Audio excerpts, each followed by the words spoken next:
Hello guys, what's up? Welcome to Engineers Adda. I am starting the series on C programming language. This is the first video lecture. So in today's video lecture, we will study about the history of C.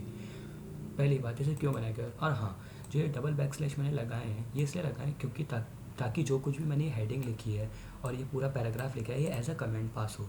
So without wasting any more time let's start. C programming language was developed in 1972 by Dennis Ritchie at Bell Laboratory in USA. C programming language को Dennis Ritchie नाम के scientist ने बनाया था 1972 में bell laboratory में. The history of developing of C that the Dennis Ritchie and his team works on Project Multics in 1960 on the basic computer programming language.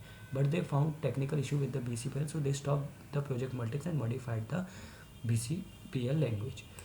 मतलब वो आप लोग पढ़ के समझ सकते हैं कि वो डेनिस रिची एक तरीके से किसी और प्रोजेक्ट मल्टिक्स नाम के प्रोजेक्ट पर काम कर रहे थे on basic computer programming language, पर उनको कोई टेक्निकल इशू आया BCPL के साथ. सो उन्होंने प्रोजेक्ट मल्टिक्स पर काम करना बंद कर दिया और मॉडिफाई किया BCPL लैंग्वेज को. After modification of BCPL which language has come we know this language as known as C programming language. Multics program was renamed as Unix and was launched in 1970.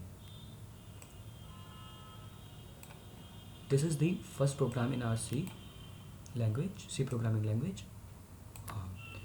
Preprocessor include stdio.h. यहाँ पर हम इसको hash नहीं बोलेंगे. This is preprocessor here. Preprocessor include stdio.h. stdio.h stands for standard input output header file. Similarly, conio.h console input output header file.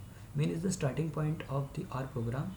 Clear screen. हाँ जो clear screen होता है जैसे कि हम Alt F9 से हमारा प्रोग्राम को जब एग्जीक्यूट करते हैं तो मतलब जो भी हमने प्रिंट कराया वो प्रिंट होगा. उसके बाद अगर उसको हम हटाना चाहते हैं मतलब प्रीवियस आउटपुट को हम हटाना चाहते हैं उसके लिए क्लियर स्क्रीन को हम यूज़ करते हैं.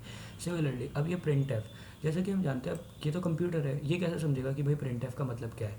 तो प्रिंट एफ की जो मतलब डेफिनेशन होती है जो डायरेक्टरीज होती है वो stdio.h के अंदर ऑलरेडी प्री डिफाइंड होती हैं. सिमिलरली getch की भी जो डायरेक्टरी और या डेफिनेशन होती है it is use to hold the output screen. ये भी conio.h में डिफाइंड होती है. So thank you for watching my video lecture. Have an awesome day.